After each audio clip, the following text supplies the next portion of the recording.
السلام علیکم. Programme special talk کے ساتھ میاں سیف الرحمان حاضر خدمت. پاکستان کی اکنامک ڈپلومیسی ہم ڈسکس کریں گے آج کے پروگرام میں. اور پاکستان مختلف ہماری جو لیڈرشپ ہے مختلف ممالک کے بھی دورے کر رہی ہے. ابھی حال ہی میں انڈونیشیا کے جو ڈیلیگیشن ہائی لیول یہاں پاکستان تشریف لائے, ان کے صدر بھی اور ان کے ساتھ ان کی ٹیم بھی, اور کچھ MOUs بھی ہوئے ہیں اور کچھ معاہدے بھی ہوئے ہیں. اور پاکستان کا بھی اب فوکس اس بات پہ ہے کہ سیکورٹی ایشوز کو تو ہم ایڈریس کر ہی رہے ہیں ویسٹرن فلینک پہ, ایسٹرن فلینک پہ, لیکن اکنامکلی اگر ہم اسٹرانگ ہوں گے تو سسٹینیبل ایک گروتھ کی طرف ہمارا ماڈل جو ہے وہ کامیابی کی طرف جائے گا. تو آج ہم انہی موضوعات پہ ڈسکشن کریں گے. اور پھر تھوڑا بہت اگر ابھی اس بیک ڈراپ سے ہم بالکل وہ سارا چل رہا ہے ابھی وہ پس منظر, جیسے DGISPR کی جو پریس کانفرنس ہوئی کہ ملک کے اندر کس طرح کے لوگ فیسیلیٹیٹر سہولت کار موجود ہیں جو ہمارے لیے سیکورٹی تھریٹ ہے. تو آج ان موضوعات پر بات کرنے کے لیے ہم نے مدعو کیا ہے اسٹوڈیو میں جناب بریگیڈیئر لیاقت علی طور, ریٹائرڈ, آپ سینئر تجزیہ کار ہیں. سر ہم آپ کو ویلکم کرتے ہیں. اور ہمارے ساتھ ایک سیزنڈ تجزیہ کار جناب وقار اسلم صاحب, آپ کو بھی ویلکم کرتے ہیں. اچھا بریگیڈیئر صاحب, یہ آج کل سیکورٹی کے ایشوز تو چل ہی رہے ہیں, افغانستان اور فتنہ الخوارج, اور یہ تو بہت چلیں یہیں سے آغاز کر لیتے ہیں. مجھے یاد پڑتا ہے آج سے کوئی 8-10 سال پہلے ایک بڑے نامور ریلیجس اسکالر ہیں, ویسے وہ پروفیسر بھی لکھتے تھے نام سے, اور وہ اس معاملے میں بڑے پرو ایکٹیو رہے ہیں فیلڈ میں. تو میں نے انہیں پوچھا جی کہ طالبان اور داعش کے بارے میں آپ کا کیا خیال ہے. میں نے کہا یہ چونکہ یہ ایک ایسے گروپ کو, ایک ایسی جماعت کو ریپرزینٹ کر رہے ہیں تو انہی سے پوچھ لیا جائے. تو انہوں نے کہا جی دونوں ہی خارجی ہیں. تو بعد میں اب ہم 10-12 سال بعد ہماری مسلح افواج کی طرف سے بھی باقاعدہ آفیشلی اناؤنس کیا جا رہا فتنہ الخوارج. تو میں چاہ رہا تھا کہ اس پہ تھوڑا سا آپ, اس کی اسٹڈیز بھی آپ کی کافی ہیں, یہ جو ہمارے انٹرنل بھی ان کے ساتھ جو رابطے ہیں اور یہاں سے فیسیلیٹیشن ہے اس کا تھوڑا سا ایک ہمیں, میں چاہ رہا ہوں کہ ابتدائی جائزہ ذرا آپ کی طرف سے آ جائے. سو کائنڈ آف جناب. بسم اللہ الرحمن الرحیم. بات یہ ہے کہ یہ جو مذہبی شدت پسند ہیں جی, یہ وہ لوگ ہیں جو مذہب کا کارڈ کھیلتے ہیں, مذہب کا کارڈ ایکسپلائٹ کرتے ہیں. پاکستان کے عوام جو ہیں وہ 98% تو مسلمان ہیں. جی جی بالکل. تو مذہب کی بڑی ایک قدر و قیمت ہے ہر مسلمان کے دل میں. تو آپ مذہب کا کارڈ کھیل کر اقتدار بھی حاصل کرنا چاہتے ہیں, پاور بھی حاصل کرنا چاہتے ہیں, اور سٹیٹس بھی حاصل کرنا چاہتے ہیں, اور ظاہر ہے کہ اس میں مالی مفاد بھی بہت ہیں. تو یہ جو مذہبی شدت پسند ہیں ان کی مثال اس کی طرح ہے جو رند کا رند رہے اور ہاتھ سے جنت بھی نہ جائے اور دنیا میں بھی موج کر لے. صحیح بات. تو یہ ایک ٹرینڈ نکلا. لیکن وہ موج کیا کر رہے ہوں تو ہر وقت مصیبت میں پڑے ہوتے ہیں. نہیں, لیکن حکومت تو ہے, حکومت کی موج ہے یعنی. اور پاکستان میں بھی دیکھیں یہ وہ لوگ ہمیں تو میرے ساتھ لوگ کہتے ہیں بڑے امیر ہیں وہ جو بڑی ٹاپ لیڈرشپ جن کو تحریراً لکھ کے دیا گورنمنٹ آف پاکستان نے کہ تم نے جو توڑ پھوڑ کر لی ہے اس کے اوپر تمہارا احتساب نہیں ہوگا, تم پر کوئی FIR نہیں ہوگی, تم پہ کوئی مقدمہ نہیں ہوگا, تم یہ پیسے لو اور آرام سے گھر چلے جاؤ.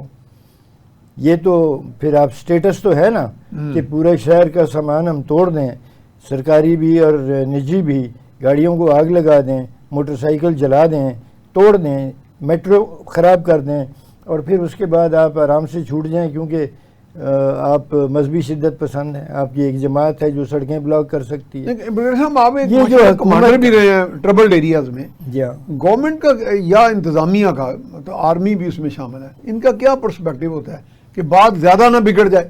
کیونکہ ظاہر ہے جب آپ نے سنبھالنا ہے سچویشن کو تو چیلنج تو آپ کے لیے بڑا ہے نا. یہ کڑوی گولی جو ہے کیونکہ اس کو چیلنج کو تو آپ نے دیکھنا ہے نا کہ بہت دن نہ پھٹ جائے, یا بہت زیادہ نہ فورس تو ہوتی ہے آپ کے پاس نو ڈاؤٹ. لیکن جب آپ اس قسم کا کمپرومائز کرتے ہیں اور اس قسم کے جرائم پہ خاموش رہتے ہیں وہ پھر انہیں بولڈن کرتے ہیں, اس پہ وہ ان کو جرأت ملتی ہے, ان کی ہمت ملتی ہے, ہمت بڑھتی ہے, اور پھر اور لوگ بھی ان کی نقل میں آ کر اسی قسم کے جرائم کرنے کی کوشش کرتے ہیں. ایک تاثر بن گیا پاکستان میں کہ جو مرضی کر لو, جلوس بنا کے آپ جو مرضی کر لیں, بندہ جلا دیں, آپ کے خلاف کچھ نہیں ہوگا. یہ تاثر بن گیا نا.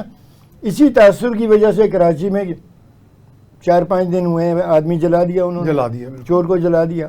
وہ چور تھا, ڈاکو تھا, اس کو اس قانون نے سزا نہیں، دینی تھی۔ نظام انصاف جب موجود ہے تو جب یہ اس قسم کے حالات کے اندر جو اس قسم کے تشدد پسند لوگ ہیں اور مذہبی انتہا پسند ہیں، وہ آٹومیٹیکلی ان کے ہاتھ میں پاور آ جاتی ہے، اور پاور کا نشہ ہے، طاقت کا نشہ ہے، بڑا اچھا نشہ ہے۔ ہاں، اس میں بڑا گلوری تھوڑی سی بات تو اس میں قصور ہے ہمارے انتظامیہ کا، جب ہم ان لوگوں کو سزائیں نہیں دیتے۔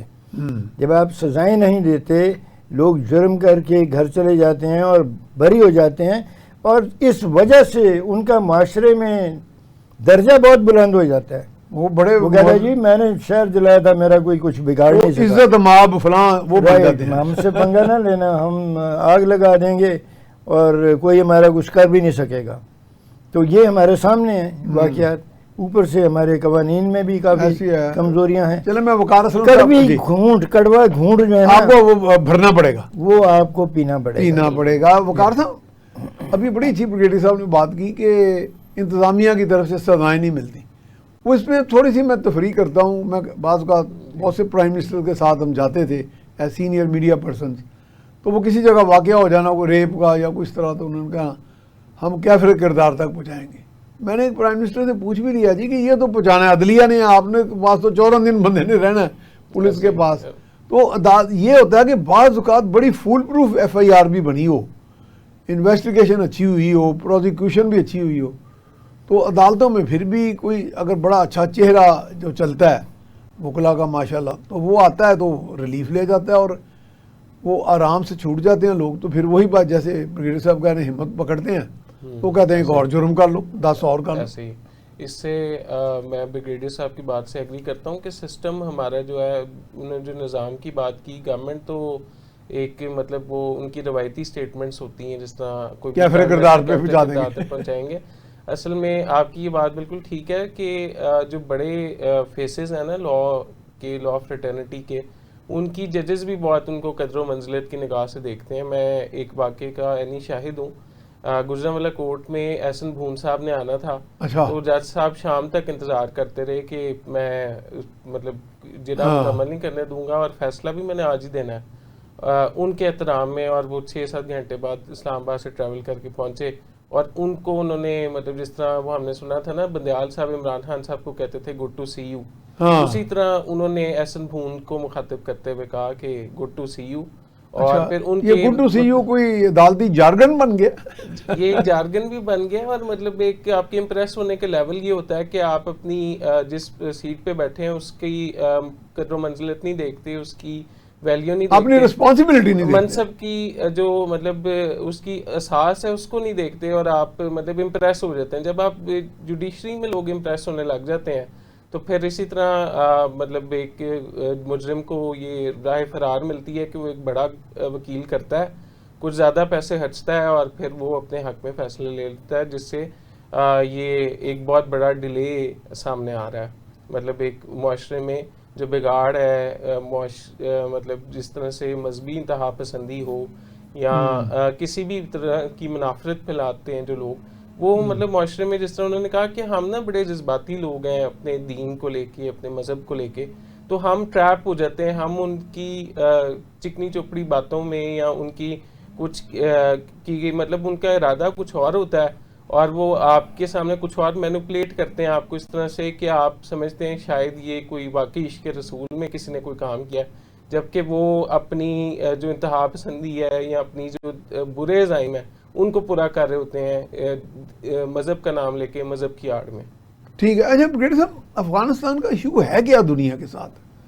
یہ ہر ایک سے لڑتے ہیں، چلو جو ہمیں تو اپنا نہیں سجن سمجھتے، ہم نے تو ان سے بڑی وفا نبھائی، تو کبھی ہندوستان کو سجن سمجھ لیتے ہیں، کبھی اسرائیل کو، تو اب ان کو کیا ان کے اندر کوئی خناس ہے دماغ میں کوئی؟ دیکھیے خناس تو کوئی نہیں ہے، وہ بھی ہماری طرح کے انسان ہیں، لیکن افغانستان کی ایک جغرافیائی اہمیت ہے، وہ ایسی جگہ پہ لوکیٹڈ ہیں جہاں چین اور روس کے سرحدیں آپس میں ملتے ہیں، اس کے بالکل جنوب میں افغانستان اور پاکستان واقع ہیں، اور یہ ایک ایسا علاقہ ہے جہاں پر ایشیائی نیوکلیئر طاقتیں جو ہیں ان کا انفلوئنس ہے، یعنی کہ چائنا، رشیا، پاکستان، انڈیا، ہاں پاکستان بالکل 4 یعنی نیوکلیئر ہندوستان ساتھ ہے، اور اس کے بعد چائنا ہے، روس ہے، یہ سب نیوکلیر طاقتیں ہیں، اور اسرائیل کا بھی اس علاقے میں انٹرسٹ ہے، ٹھیک ہے، اسی لیے وہ کہتے ہیں کہ پاکستان ہمارا بہت بڑا دشمن ہے۔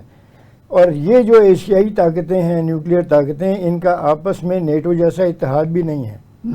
تو افغانستان کی ایک تصویراتی جغرافیائی اہمیت ہے، اور سپر پاورز اس پہ نظر رکھتی ہیں، اس کو استعمال کرنا چاہتے ہیں۔ اسی وجہ سے ابھی $45 ملین کیش میں دے کر آئے ہیں کل وہاں، سنا بھی تازہ ترین کس لیے کھیپ آئی ہے جو اور اتنے سارے ہتھیار چھوڑ کے کیوں گئے؟ امریکہ کے لیے کوئی مشکل کام نہیں تھا، اپنے سارے ٹینک، اپنی آرمڈ پرسنل کیریئر، اپنے ہتھیار، اپنے میزائل، راکٹ لے کے جا سکتے تھے، وہ کوئی نہیں لے کے گئے۔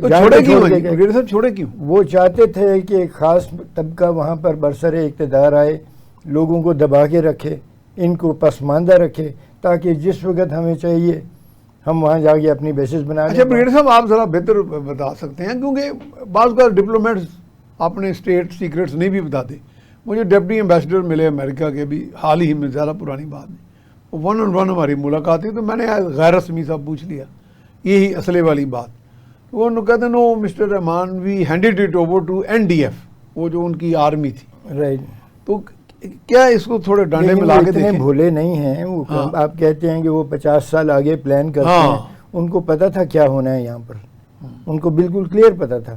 انہوں نے نیگوشیشنز جو کی وہ NDM سے تو نہیں کی نا، NDF سے نہیں کی، انہوں نے طالبان سے نیگوشیشن طالبان سے کی۔ رائٹ، اچھا، اس لیے میں نے کہا اس کو ڈسائفر کریں نا۔ تو اس سے پھر آپ کو وہ جو عظیم فتح ہوئی اس کا بھی پتہ لگ جاتا ہے، اس کی بھی ہوا نکل جاتی ہے۔ عظیم فتح کے مخالف جن کو شکست ہوئی وہ $45 ملین دے رہے ہیں آپ کو کیش آگے۔ تو یہ اصل میں یہ فتح ہے نا کہ اتنا مال آ رہا ہے، جو یہ بات ہے، کیونکہ مال میں اتنا آ رہا ہے، اصل تو فتح یہ ہے۔ کرائے کے قاتل بن گئے۔ تو مذہب کا لبادہ ہے، مذہب کو استعمال کرنے کا کارڈ ہے، اندر سے بات میر تقی میر والی ہے۔ شیخ جو ہے مسجد میں ننگا، رات کو تھا مے خانے میں، جبہ خرقہ کرتا ٹوپی مستی میں انعام کیا۔ تو شوق سب کو ہے، پاور کا بھی اور دولت کا بھی، اور یہ دولت اور کارڈ چلا رہے ہیں مذہب کا، اور پاور رکھنے کا بھی۔ تو اپنے ملک کے اندر وہ حکمران بن گیا، امریکہ سے سودے بازی قطر میں ہوئی، تو یہ تو ایک نوشتہ بر دیوار بات ہے۔ وہاں پر یہ تو most favourite child of the world بن گیا پھر افغانستان۔ جیو اسٹریٹجک انٹرسٹ ہے، جو پچھلی صدی میں گریٹ گیم ہوئی اور اس سے پچھلی صدی میں شروع ہوئی، وہ گریٹ گیم ابھی تک چل رہی ہے، اور ان کی ایک تصویراتی اہمیت ہے۔ بڑی طاقتیں یہ نہیں چاہتی کہ روس اور چین میں وہ اتحاد ہو جائے جو نیٹو میں ان لوگوں کا ہے، ان کا ہے، ٹھیک ہے، وہ نہیں چاہتے۔ وہ نہیں چاہتے کہ ایشیا کے اندر کوئی ایسی قوت یا ایسا پاور بلاک بنے جو ہمیں ایشیا کے اندر سے ہمارا انفلوئنس کم ہو جائے۔ بحر ہند میں، ساؤتھ چائنا سی میں، گلف میں، سب جگہ انہوں نے کوئی نہ کوئی تنازع کھڑا کیا ہوا ہے۔ جی ہاں، اور بحر الساحل کے اندر، انڈو پیسیفک ایریا کے اندر ان کا انفلوئنس رہے۔ ان کے ایئر کرافٹ کیریئر کھڑے کہاں ہیں؟ کدھر کھڑے ہیں؟ یہ بحر ہند کے انڈین اوشن میں زیادہ تر کھڑے، انڈین اوشن میں زیادہ ہیں، ساؤتھ چائنا سی کی طرف بڑھ رہے ہیں، گلف اور انڈین اوشن، رائٹ۔ تو اسی وجہ سے ایک اسٹریٹجک امپورٹنس ہے۔ یہ نہیں چاہتے کہ ایشیائی نیوکلیائی طاقتیں آپس میں یا بڑی ایشیائی طاقتیں آپس میں متحد ہوں، یہ چاہتے ہیں کہ نفاق جاری رہے اور افغانستان کے اندر ہمارا جو انفلوئنس ہے وہ قائم رہے۔ یہ اہمیت ہے افغانستان کی، اس لیے وہاں پر پیسے بھی پمپ کیے جاتے ہیں، اس لیے وہاں پر اسلحہ بھی چھوڑا جاتا ہے، اور اس لیے جب روس نے ایک طرح کاؤنٹر ویٹ بنایا ہوا ہے، بالکل کاؤنٹر ویٹ ہے، یعنی رکھا ہوا کہ روس کو شکست ہوئی تو یہ پنجے جھاڑ کے وہاں سے چلے گئے، اور پاکستان نے جو 10 سال ان کا ساتھ دیا تھا اس میں پاکستان کو کیا ملا؟ وہ اپنا مقصد پورا کر کے چل دیے، اور آپ کے ذمہ پڑ گئے جنگجو، جن کو اقتدار چاہیے، جن کو سٹیٹس چاہیے، جن کو حکومت چاہیے۔ تو یہ جو باتیں ہیں یہ تو بڑی واضح باتیں، بالکل کوئی ڈھکی چھپی باتیں نہیں ہیں۔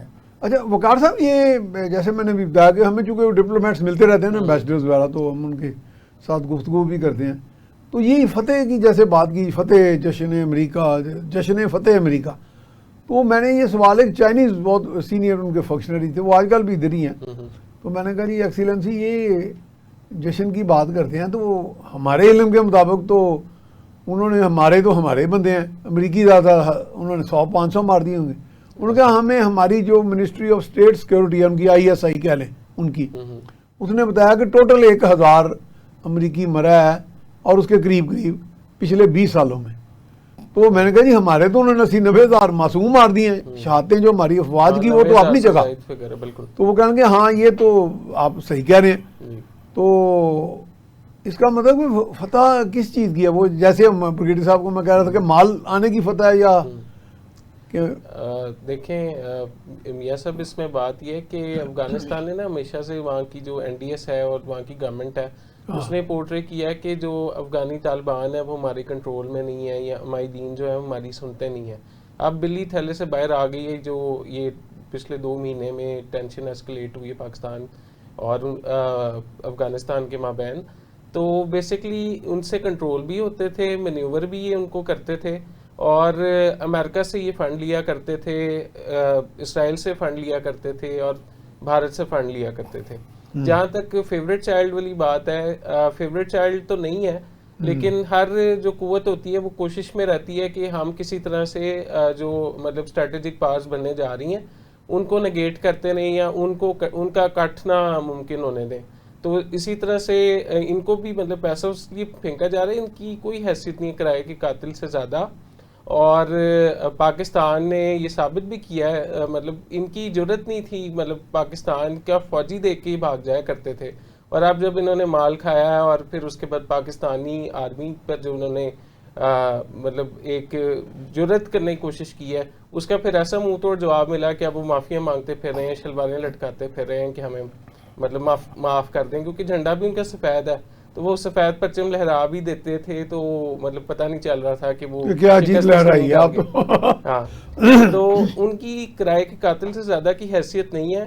NDS نے ہمیشہ مطلب ان کو وارن کیا جاتا رہا پچھلے 3 سال سے اور انہوں نے بیک ٹو بیک وعدہ خلافیاں کی ہیں, انہیں پراپر بڑے کلیئر میسج دیے گئے ہیں اور اس کے بعد پھر پاکستان آرمی نے مطلب جوابی کارروائی کی ہے اور ان کو بتایا ہے کہ مطلب تمہاری اوقات نہیں ہے اور تم تھوڑا مطلب اگر باہر کے پیسوں پر پل رہے ہو تو پھر تمہیں ہم سانس نہیں لینے دیں گے. اگر تم پاکستان کو پر کاری ضرب لگانے کا سوچتے بھی ہو تو ہم تمہاری نیندیں حرام کر دیں گے, ہم تمہارا وہ حال کریں گے کہ تم یاد رکھو گے.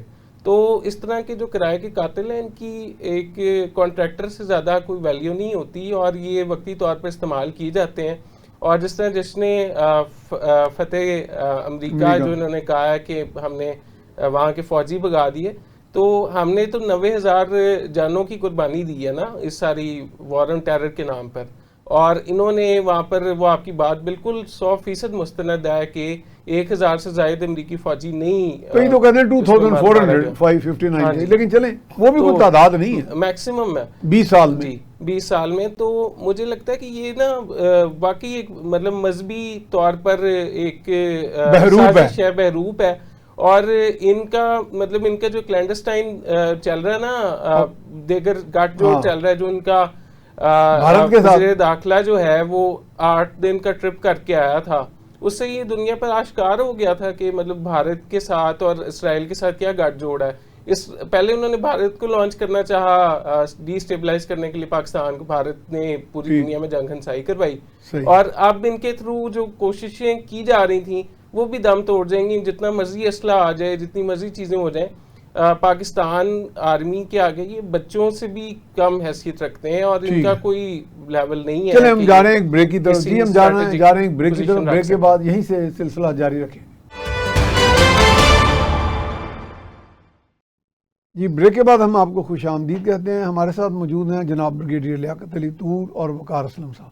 اچھا بریگیڈیئر صاحب, یہ اس وقت پاکستان جس جو ہماری تصویراتی جو فریم ورک ہے کیسے, تو ہم یہ تو نہیں کہہ سکتے ایک دم انتہاؤں میں تو نہیں ہم نے رہنا کہ ہم کو لوزر ہیں یا ونر ہیں, لیکن are we moving in the right direction, کوئی ہم اس کو ٹیکل کرنے کے لیے جو ٹیررزم اینڈ, میں سمجھتا ہوں کہ اب ہماری جو سمت ہے وہ درست ہے, سمت درست ہے, ٹھیک ہے بالکل. اچھا, کیونکہ ابھی فیصلہ یہ حوصلہ افزا بات ہے. ویسے اس سے پہلے افغانستان کی سائڈ پر دیکھیں, وہاں پر اسمگلنگ, جی گن رننگ, ہاں جی, ایبڈکشنز, کرائم بہت اور ڈرگز اور منشیات, بالکل صحیح, ان چیزوں میں لنکیج ہے. اور اس لنکیج کا سب سے زیادہ نقصان پاکستان نے اٹھایا. کیونکہ جب ہمارے علاقے میں ڈرگز آتی ہیں جی ہمارے بچوں کو منشیات کا عادی بنایا جاتا ہے، ان کے علاج پہ پیسے لگتے ہیں، ہماری اکانومی پہ زد پڑتی ہے، اسمگلنگ کی وجہ سے ہمیں ریونیو لاسز ہوتے ہیں۔ تو یہ اب جب بند کیا ہے یہ کام کہ یہ کھلے عام نہیں ہوگا، ہمارے لوگ سیاستدان بنے ہوئے ہیں اور کام سارے خاندان کا اسمگلنگ ہے، تو وہ بہت زیادہ پیسہ ملنا ان کی ایک عادت بن چکی ہے، ان کو ایک سٹینڈرڈ بن چکا ہے کہ میں نے اس طرح زندہ رہنا ہے۔ میرے نوکروں کے پاس بھی V8 ہونی چاہیے، land cruiser, non custom paid. تو جب آپ نے اسمگلنگ روکی تو بے چینی ہے، بہت تکلیف ہے، وہ تکلیف آپ کے سامنے نظر آتی ہے۔ اسی تکلیف کی وجہ سے وہ چاہتے ہیں کہ جی ٹرائبل ایریا دوبارہ بنا دیا جائے۔ صاحب قطع کلامی، آپ کے تو وہ جونیئر ہی ہوں گے، میجر جنرل مشتاق تھے جو ڈی جی رینجرز رہے تھے، جی جی، تو ایک دن میں ان کے ساتھ چائے پی رہا تھا تو کہیں کہ صاحب وہ اصل میں نا وہ گناہ اور جرائم کی انہوں نے بڑی اچھی تقسیم کی ہوئی ہے۔ جی ہاں، وہ کہتے ہیں جن کو آپ جرائم کہتے ہیں، جن کو آپ کہتے ہیں وہ گناہ نہیں ہے۔ یہ کہہ رہا ہوں نا کہ یہ جو مذہبی کہ وہ تو گناہ نہیں ہے، تو آپ اسمگلنگ کو گناہ، مذہبی کارڈ استعمال کرتے ہیں وہ اپنا اکنامک انٹرسٹ مقدم رکھتے ہیں۔ ملا عمر نے بھی جب منشیات کے خلاف فرمان لکھا تھا، وہ فرمان فارسی میں ہے، دری میں ہے، دری فارسی ہے، وہ میں نے پڑھا ہوا ہے۔ اچھا، ملا عمر کا جو فرمان تھا، اس فرمان میں صرف افیم کے بارے میں انہوں نے پابندی لگائی، چرس پہ انہوں نے کوئی پابندی نہیں لگائی۔ اچھا، تو ہمارے علماء بھی جو ہیں وہ آپ دیکھ لیں کہ نسوار کے اوپر کوئی کیمپین نہیں اٹھتی، چرس پہ کوئی کیمپین نہیں۔ میں نے نسوار کے پہاڑ دیکھے ہوئے ہیں، اتنے پہاڑیاں، تو آپ وہاں پشاور میں ابھی وہ تیرا میں آپ کو دکھائے ہیں نا، ISPR نے چرس کے پہاڑ آپ کو دکھائے ہیں نا، چرس کی منڈی لگتی ہے، تو یہ اتنا زیادہ اس میں فائدہ ہے۔ افیم کا 1 ایکڑ کا کھیت اتنی رقم دیتا ہے 5 مہینے کی فصل میں جتنی ہمارے 2 ایکڑوں کی قیمت ہے پنجاب میں۔ وہ آپ ایسے ہی یہاں کھیرے لگا کے تو آپ بھی 4-5 لاکھ مل جائیں گے، میں لگاتا رہوں گی، میں بھی کاشتکاری کر رہا ہوں۔ میں وہی کہہ رہا ہوں کہ آپ افیون لگائیں تو ایک ہی میں، پتہ نہیں آپ افیون لگانے دیں، اللہ نے دینا تو ایک ہی سے دے دے گا۔ 12,000 ہیکٹیئر تو 30,000 ایکڑ بنتا ہے، بالکل 2.5 ایکڑ کا غالباً، اور یہ صرف ایک ریجن میں ہے، سوات دیر اور وہ تیرا کے ایریے میں۔ تو اگر آپ سچی بات کریں گے تو پھر اس پہ بہت تکلیف ہوتی ہے۔ صحیح بات ہے۔ تو یہ جو اپنا الو سیدھا رکھنے کے لیے سیاست چمکائی جاتی ہے تاکہ ہمیں پیسے ملتے رہیں اور ملک کو نقصان ہوتا رہے۔ ابھی جو آپ نے بات کی سمت درست ہونے کی، کل کی جو خبریں ہیں، IMF نے آپ کو لون دے دیا، ٹھیک ہے، ٹرانسپیرنسی انٹرنیشنل نے فارمل بیان دے دیا کہ پاکستان میں ٹرانسپیرنسی بڑھی ہے، کم ہوئی ہے، ٹرانسپیرنسی بڑھی ہے، کرپشن کم۔ اور فائنینشیل ٹائمز نے لکھ دیا کہ آپ کے اشاریے اچھے ہیں۔ تو یہ تو ایک بڑی خوشائند صورتحال ہے۔ ہمیں یہ کڑوی گولی کھانی ہوگی کہ ہم اسمگلنگ اور ڈرگز کے کلچر کو دوبارہ گولی نہیں آنے دیں گے۔ صحیح بات ہے۔ صاحب ابھی یہ بات کی گئی نا، OPM کی مجھے یاد پڑا کہ یہ جو اسد کیسر صاحب ہیں، یہ اسپیکر تھے نیشنل اسمبلی کے، تو انہوں نے ہمیں کو 7, 8, 9, 10 کوئی ایڈیٹرز رینک کے ہم لوگوں کو چائے پہ مدعو کیا تھا گورنر ہاؤس میں، ابھی وہ اسپیکر تھے۔ تو کسی بڑے سینئر جرنلسٹ جو پاکستان کے نمبر 1 ہے اس وقت، میرے ساتھ ہی بیٹھے تھے، انہوں نے کہا جی آپ کہاں کے رہنے والے ہیں؟ انہوں نے کہا جی میں مرغز کا رہنے والا۔ تو میں آئی واز لٹل ایکسائٹیڈ کیونکہ میں نے مرغز وزٹ کیا ہوا تھا آج سے کچھ 40-45 سال پہلے، تو میں نے کہا جی وہ تو میں نے جگہ دیکھی ہے، بڑی خوبصورت ہے جگہ۔ میں کہا لیکن وہاں میں نے جو کھیت زندگی میں دیکھے پہلی مرتبہ اور آخری مرتبہ، وہ میں نے پھر لوگوں سے پوچھا یہ کس چیز کے کھیت ہے؟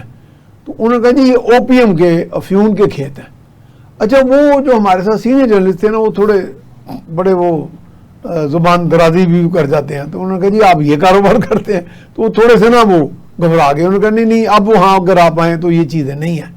تو میں نے تو اپنی آنکھوں سے دیکھا کہ ایسے علاقوں میں، اور بریگیڈیئر صاحب تو بلکہ شاید اس کو ہیڈ بھی کرتے ہیں اس کمپین کو، اس کے حامد میر صاحب کی بات کر رہے ہیں، حامد میر صاحب کی بات کر رہے ہیں؟ نہیں، حامد میر نہیں، یہ لاہور کے گورنر ہاؤس میں تھے، حامد میر نہیں تھے یہاں، ان سے بھی سینئر ہیں وہ جن کا میں نام لے رہا ہوں۔ حامد میر کے بھی استاد ہیں، تو میرے بھی بلکہ استاد ہیں، اب وہ میں نام نہیں لینا چاہ رہا، اچھا نہیں لگ رہا۔ صحیح بات۔ تو وہ وہاں پہ یہ کام عام تھا یہ، اور پھر یہ ہے کہ میں کہتا ہوں لوگ کہتے ہیں جی 80,000 سے زیادہ ہماری شہادتیں معصوم لوگوں کی ہوئی ہیں، میرا خیال ہے 10, 15, 20 ہزار تو نشے سے بھی مارے گئے ہوں گے اب تک، جس کو ہم نے ہیڈ کاؤنٹ کیا ہی نہیں کبھی۔ 10,000 سے زیادہ فوجی ہیں، ہاں جی، تو نشے سے بھی تو لوگ جا رہے ہیں نا، صرف بندوق سے تو نہیں مار رہے۔ ایسے ہی. تو یہ صورتحال میں یہ ایک مائنڈ سیٹ کو ہم نے ایڈریس کرنا ہے نا. یہ تو صرف گولی سے تو نہیں ایڈریس ہوگا, پورا پلان بنا کے جامع قانون کے نفاذ سے, قانون کے نفاذ سے ہوگا. اور میاں سیف الرحمان صاحب اس میں ایڈ کرتا چلوں کہ آئی ایم ایف کے بھی تو یہی اشاریہ نا کہ وہ کہتا ہے کہ آپ اصلاحات کرتے جائیں تو معیشت آپ کی بہت اوپر جاتی جائے گی. اب جس طرح سے ہم او پی ایم کی بات کر رہے ہیں تو اس طرح کی کریک ڈاؤن اس طرح کا پہلے نہیں دیکھا گیا. تو میں بریگیڈیئر صاحب کی بات سے ایگری کرتا ہوں کہ جو کریک ڈاؤن اس دفعہ کیا جا رہا ہے نا وہ بڑا اسٹریٹجک ہے. اس میں مطلب یہ نہیں دیکھا جا رہا کہ کون پاور ہاؤس سے تعلق رکھتا ہے یا کون کس کا رشتہ دار ہے, بلکہ اکراس دی بورڈ جو ہے وہ کارروائی کی جا رہی ہے.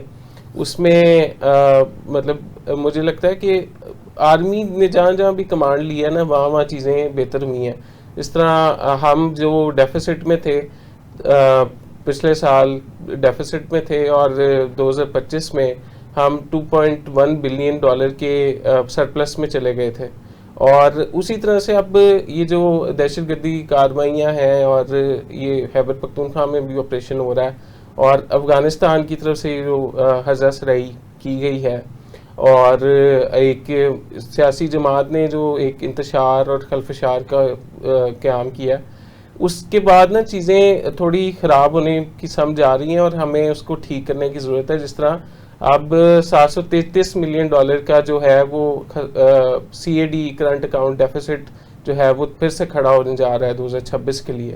تو اس سے بھی نمٹنے کی ہمیں ضرورت ہے. تو اس کے لیے کیا کریں گے؟ اس کے لیے CIFC کے جو اجلاس ہیں ان میں مطلب SIFC کے جو اجلاس ہیں ان میں تاخیر ایک آ گئی ہے. مطلب GCC ممالک سے بڑھ کے ہمیں سوچنا ہوگا. مطلب جس طرح آپ نے بتایا یہ بڑا خوش آئندہ ہے, گورنمنٹ اس کے لیے پلان بھی کر رہی ہے. انڈونیشیا کے ساتھ جو ملاقات ہوئی ہے, انڈونیشیا کا جو وفد آیا پاکستان وہ بھی بہت خوش آئندہ ہے. تو اس کے لیے مطلب ہمیں ان چھوٹے چھوٹے یہ جو مسائل ہیں نا ان کو پہلے ان کو سم اپ کرنا ہوگا. اس کے بعد پھر SIFC اور ہمارے GCC ممالک کو بھی ساتھ لے کے چلیں اور بھی انویسٹمنٹ کے جتنے فورن FDI جو فلو ہے وہ بڑھتا ہے آپ کا جن چیزوں سے ان کو آپ وہ کریں. اور اس دفعہ ہم نے مطلب گورنمنٹ نے آسٹیریٹی ڈرائیو شروع کی تھی شہباز شریف صاحب نے PDM Part 1 کی گورنمنٹ میں. تو وہ اب آسٹیریٹی کی مجھے لگتا ہے یہاں پہ دوبارہ ضرورت پڑ گئی ہے کیونکہ آسٹیریٹی ڈرائیو رک گئی ہے اور ہم نے امپورٹس دوبارہ سے مطلب دبا کے امپورٹس کر رہے ہیں ہم. اور ان امپورٹس کو اگر ہم منیمائز کریں اور انویسٹمنٹس کو تلاش کریں تو پھر اکانومی ہماری بہتر ہو سکے گی. اور اس میں جو مافیاز ہیں جتنے بھی, چاہے وہ یہ ڈرگ مافیا ہو, جس طرح آپ نے بڑی صحیح نشاندہی کی کہ مطلب ہزاروں لوگ اگر دہشت وارن ٹیرر کے نام پہ مرے ہیں تو نشے سے بھی تو ان کی مطلب جانیں گئی ہیں. جو نہیں بھی مرے نشے سے تو وہ ذہنی معذور تو ہو گئے نا, ان میں وہ صلاحیت نہیں رہی, وہ انرجی بہت زیادہ آ گئی ہیں. اور اس کا مطلب اس میں مطلب فیسیلیٹیٹر ہی گورنمنٹ رہی ہے ہمیشہ سے. لیکن اب گورنمنٹ کے بھی جو ریلیٹیو مطلب یہ سیاسی خاندان جو مطلب بہت بڑے سیاسی گھرانے تھے ان کے لوگوں کے خلاف بھی کریک ڈاؤن کیا گیا اور ان کو بھی دھر لیا گیا. یہ بڑی خوشائند بات ہے اور مجھے لگتا ہے کہ اسی طرح اس کو کنٹینیو رہنا چاہیے. اور مطلب جو چیزیں کنٹیجیس ہوئی تھی نا مطلب کہ اگر کوئی بڑے خاندان کا ہے یا کوئی سیاسی اس کا تعلق ہے تو اس کو ہم ہاتھ نہیں ڈالتے تھے, لیکن اب اس کو بھی ہم اگر ہاتھ ڈال رہے ہیں اور اس کے گربان تک وہ ہاتھ پہنچ گیا تو مجھے بڑی اچھی امید ہے کہ اس مافیا پر قابو کافی حد تک پایا جائے گا. اور CTD نے بہت بڑی کارروائیاں کی ہیں. مطلب اس میں مطلب فیصلہ CCD اچھا جی CCD کی جو کارروائیاں ہیں اس میں انہوں نے جو فیصلہ آباد ہے, مرید کے ہے, گجرانوالہ, شیخوپورہ, یہاں کے کئی سیاسی چشم و چراغ جو تھے مافیا میں ملوث تھے ان پر ہاتھ ڈالا ہے. اور بڑی سخت ڈیڈ لائن ہے کہ مطلب کوئی جو اس سے پہلے کہ وہ پار کر دیں آپ کو کسی انکاؤنٹر میں پار کر دیں. اچھا بریگیڈیئر صاحب, یہ is SIFC doing its work properly, یعنی SIFC شاید اپنی پبلسٹی نہیں کر رہی, کوئی شاید لوگوں کو ایکسپیکٹیشن تو بڑی تھی. پبلسٹی کرنے کی ضرورت نہیں ہے, کام کرنے کی ضرورت ہے. اور کام کرنے کا جو اثر ہے وہ جب معاشرے میں نمایاں نظر آئے گا تو اس کا آپ کو صلہ بھی ملے گا. صحیح ہے. ملک میں اسٹیبلٹی آئے گی, ملک میں جو ہماری معاشی حالت ہے وہ بہتر ہو جائے گی, پر کیپٹا انکم بڑھے گی اور عوام خوشحالی کی طرف اپنے آپ کو جاتا ہوا محسوس کریں گے. تو پاکستان کے پاس بے شمار وسائل ہیں.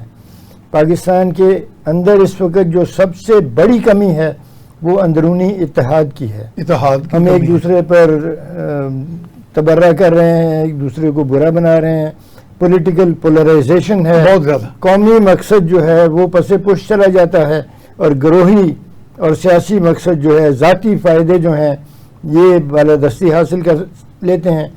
تو ایسی صورتحال کے اندر سب کو میرا خیال ہے پاکستانیوں کو سوچنا چاہیے اس وقت ہماری اشد ضرورت ہے قومی اتحاد, قومی اتحاد اور قانون پر عمل, اور قانون کے عمل میں رکاوٹ نہیں بننا چاہیے کسی بھی طبقے کو. صحیح ہے. جو بات قانون کی ہے, قانون میں ہے, آپ کا قانون ہے کہ افیم نہیں اگا سکتے تو نہیں کوئی اگانی آدمی چاہیے. ایک پودا نہیں اگا سکتا, یہ قانون ہے. تو پھر اس کی کاشت کی جائے اور افیم بنائی جائے اور اس کے بعد چرس کی منڈیاں لگیں, ہم کس طرف جا رہے ہیں؟ ہم نے اپنے ملک کے اندر پابندی لگائی ہوئی ہے, یہاں وفاقی شریعت عدالتیں بھی ہیں, ہمارا آئین میں بھی لکھا ہے کہ کوئی قانون قرآن و سنت کے منافی نہیں, مخالف نہیں بن سکتا. تو پھر یہ قرآن و سنت ہے یہ جو منڈیاں لگی ہیں چرس کی, جو افیم کے کھیت بنے ہوئے ہیں, اور چرس کو کہتے ہیں سب سے میلو, یعنی سب سے غیر مضر جو نشہ ہے وہ کہتے ہیں چرس کے بارے غیر میں. مضر ہوگا, لیکن اسلام میں تو پھر اور بھی بہت سارے غیر مضر نشے ہیں جو آپ نے بند کیے ہوئے ہیں. وہ کون سے؟ تو سارے پھر آپ کھول دیں. اگر آپ نے غیر مضر اور مضر کی بڑی دلچسپ تمیز کرنی ہے. نہیں, وہ کہتے ہیں یہ سب سے کم مہلک ہے, یعنی یہ اتنی بندے کو نقصان نہیں کرتا, لہذا اب تو دیکھیں وہاں پہ فیض نے کہا تھا نا, فیض نے کہا تھا کہ یہ برہمن کا کرم وہ عطائے شیخ حرم, کبھی حیات کبھی میں حرام ہوتی رہی. تو اگر جو حرام ہے چیز وہ حرام ہے, پھر ٹھیک ہے, دوگلا پن ہپوکریسی مت دکھائیں. اگر منع ہے تو پھر منع ہے, اور منع پھر افیم بھی ہے اور چرس بھی ہے اور نسوار بھی ہے اور سگریٹ بھی ہے. نشے تو سارے حرام ہیں. صحیح ہے. اور میرے خیال میں دولت کا نشہ بھی حرام ہے, طاقت کا نشہ بھی حرام ہے. جس کو طاقت مل جائے اس کو نشے میں نہیں جانا چاہیے. صحیح ہے. اپنے اعصاب پہ کنٹرول رکھنا چاہیے, ملک کی خدمت کو مقدم رکھنا چاہیے. صحیح بات. اگر ہم یہ اصول اپنا لیں پاکستان کی ترقی کو کوئی نہیں روک سکتا. صحیح بات ہے. اچھا وقار صاحب, لوگ اکثر کہتے ہیں جی رول آف دی لا, مجھے تو یہ لگ رہا ہے کہ جس ملک میں رول آف دی لائر ہوگا وہاں رول آف دی لا کہاں رہے گا؟ وہی بات میرے ساتھ لائرز بیٹھے ہوئے میں ان کے سامنے کہہ دیتا ہوں. ہاں, وہ اس بات پہ مائنڈ بھی نہیں کرتے کیونکہ ان کو پتا ہے کہ یہی چیزیں چل ری ہیں. مطلب جو لائرز ہیں, آپ کے بھی جو لائر دوست ہیں فخر کرتے ہیں اس میں, ہاں بہت, ہمارا رول چلتا ہے, ہمارا رول چلتا ہے, اور وہ بوسٹ کرتے ہیں اس چیز پہ. اور اس میں مطلب میں نے ایک احسن بون کی مثال دی, اس میں بہت سی, مطلب اگر بار کا صدر آپ ہائر کر لیتے ہیں تو آپ جتنے بڑے مرضی بڑے مجرم ہیں آپ کو مطلب آپ کی سنوائی بھی ہو جاتی ہے. اور آپ نہیں تو یہ ایک مجھے بات بتائیں, یہ نقطہ بتائیں کہ وہ کہتے ہیں جی جج goes according to the law, strictly according to the law, تو پھر کیسے ہو جاتی ہے رائے؟ اگر ایک مجرم ہے جی تو پھر جج صاحب کیسے اس کو چھوڑیں؟ جج صاحب وکیل سے امپریس ہی بہت ہوتے ہیں نا. نہیں تو اس کا مطلب جج کے پاس اختیار ہے کہ جس نے جرم کیا اس کو چھوڑنے کا, اس کا مطلب تو یہ ہوا نا. مطلب وہ پھر دیکھیں نا پریجوڈس آ گیا سامنے کہ مطلب آپ ایک فرد کی جتنے بھی اس کے دلائل ہیں, جتنی بھی وہ ایک موافقت کر رہا ہے کسی موضوع پر, اس سے آپ امپریس اتنے ہو گئے ہیں کہ آپ کو اس کے سارے پوائنٹس انسپائر کر رہے ہیں. آپ کہہ رہے ہیں یہ بھی بات ٹھیک ہے, یہ بھی بات ٹھیک ہے. تو اس سے ہوتا ہی ہے کہ پھر آپ کے فیصلے میں نا مطلب آپ بائسنس آ جاتی ہے, اور اس بائسنس پر اختلافی نوٹ بھی لکھتے ہیں کچھ ججز, اور پھر ان کو بعد میں اتنا مجبور کیا جاتا ہے کہ ان کو استعفیٰ دے کے ریٹائرمنٹ لینی پڑتی ہے. اچھا, لیکن وہ تو کم ہی ہیں ایسے لوگ استعفیٰ لینے والے, کیونکہ اتنے پرکس اینڈ پریولیجز ہیں. تو اب what is the way forward نا؟ افغانستان کے ایشو پہ خاص طور پہ پاکستان, یہ جو آئے روز واقعات ہوتے رہتے ہیں, تو ہندوستان تو ہمارا ایک آئیڈینٹیفائڈ دشمن ہے نا, لیکن یہ تو ایسے دشمن ہے جو شکل وجہ ہم سے ملتی ہے, مذہب ہم سے ملتا ہے, ایتھنیسٹی بھی ملتی ہے ہمارے صوبے سے, کیا لیں چلیں. دیکھیں جو عوام ہیں افغانستان کے وہ تو ہمارے دشمن نہیں ہیں، وہ تو نہیں ہے دشمن، جو مسلط ہیں ان کے اوپر اور غیر جمہوری ہیں، غیر جمہوری یہ کوئی ریپرزینٹیو گورنمنٹ نہیں ہے، نہیں ہے یہ بیرونی طاقت سے سودے بازی کر کے قطر کے اندر سودے بازی ہوئی، ٹھیک اور ہے، اس سودے بازی کے بعد ان کو حکومت ملی اور انہوں نے کہا کہ ہم الیکشن کروائیں گے. کیوں نہیں کروا رہے الیکشن؟ افغانستان میں ریپرزینٹیو حکومت نہیں ہے. نہیں ہے. دوسری بات، ہم اپنی معاشی جو حالت ہے اس کے اوپر ان کے وار برداشت نہیں کریں گے ہم، یہ بالکل اب ان کو صاف بتا دیا گیا ہے. یہ جو دوسری بات، ٹریڈ بند ہے یہ آپ سمجھتے ہیں صحیح ہے؟ صحیح ہے، ڈرگس کا کاروبار نہیں نہیں ہوگا. ہوگا. ہمارے قانون کے تحت پاکستان کے اندر پاکستان کا قانون لگے گا، چاہے کوئی سابقہ ٹرائبل ایریا ہے یا سیٹلڈ ایریا ہے. ٹھیک ہے، اب تو کوئی ٹرائبل ایریا نہیں ہے، نہیں اب تو ویسے ہی وہ ختم اب ہو گیا. سیٹلڈ ایریاز ہیں. تو سیٹلڈ ایریاز جو ہیں ان کے اندر کیسے قانون مخالف کام ہو سکتا ہے؟ اغوا کاری ہو سکتی ہے، گاڑیاں چوری ہو سکتی ہیں، یہ تو نہیں ہوگا. آپ نے یہ روکا ہے تو وہ جن کو پچھلے 78 سال سے عادت پڑی ہوئی تھی ایزی منی کی اور بے تحاشا پیسے کی، وہ ان کو تکلیف ہے. اس لیے وہ آپ کو برا سمجھ رہے ہیں حکومت کو بھی. اور ٹیررزم جو ہے صرف ایڈیولوجیکل نہیں ہے، ٹیررزم اکنامک بھی ہے. Basically یہ جو آپ کہہ رہے ہیں نا ایسپیکٹ ہے، میں نے بتایا تھا کہ ہر قسم کا نشہ ہے نا، دولت کا بھی نشہ ہے. لوگ جو اس کام میں ملوث تھے ان کو عادت ہے بہت زیادہ کمائی کرنے کی. پیٹرول سمگل کر کے ایک 18 سال کا لڑکا جو ڈبل کیبن یا سنگل کیبن پک اپ چلا رہا ہے وہ مہینے کا 80-90 لاکھ روپیہ کما رہا ہے. آپ اپنے سی ایس ایس آفیسر کو 4 لاکھ نہیں دیتے ہو، ٹھیک ہے؟ آپ اپنے آرمی آفیسر کو، میجر کو، آپ ایک میجر کو 2 لاکھ نہیں دیتے. تو آپ دیکھیں کہ جو صورتحال ہے وہ یہ ہے کہ پوری کی پوری نسل ایک علاقے کے اندر خراب ہو رہی ہے. اور پھر یہ کچھ سیاستدان کوئی پتہ نہیں ہمیں خراب سمجھتے ہوں، خراب ہے بیوقوف ہے. جی ہاں، تو یہ پھر واقعات ہوں گے جب 18 سال کے لونڈے جو ہیں وہ 80 لاکھ کمائیں گے پیٹرول سمگل کر کے. تو پھر وہ کوئی ان کا وہ کیوں سی ایس ایس کریں گے، وہ کیوں پی سی ایس کریں گے، وہ کیوں فوج میں جائیں گے یا وہ کیوں امن چاہیں گے؟ وہ تو سمجھیں گے کہ یہ میرے نوکروں سے بھی کم حیثیت ہے اس کی. میں تو 10-12 لاکھ تو میں ویسے ہی ایک پارٹی کو اڑا دیتا ہوں، وار کے پھینک دیتا ہوں. ہاں صحیح ہے، موج کرنے کے لیے جب جاتے ہیں تو وار کے پھینکا جاتا ہے نا. ہم سب ان ویڈیوز کو دیکھتے ہیں. بالکل صحیح بات. تو یہ کام بند ہونے چاہیے. ہم اپنے جو نقصانات ہیں ان عوامل سے ان کو نہ ہونے دیں اور پاکستان میں قومی اتحاد پیدا ہو اور معاشی ترقی کے لیے پوری قوم فوکس کرے، غریبوں کی حالت بہتر بنائیں. بہت شکریہ جی بریگیڈیئر لیاقت علی طور صاحب اور جناب وقار اسلم صاحب. جی پروگرام اختتام کو پہنچا اور یہی لب لباب ہے اور یہی گزارش ہے کہ ہم جا تو صحیح سمت میں رہے ہیں لیکن اس کو سسٹین کریں. اور قومی اتحاد جو ہے وہ وقت کی اہم ترین ضرورت ہے.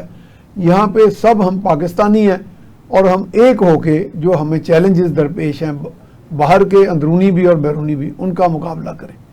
تو اس کے ساتھ ہی میاں سیف الرحمان کو اجازت دیجیے. اللہ نگہبان.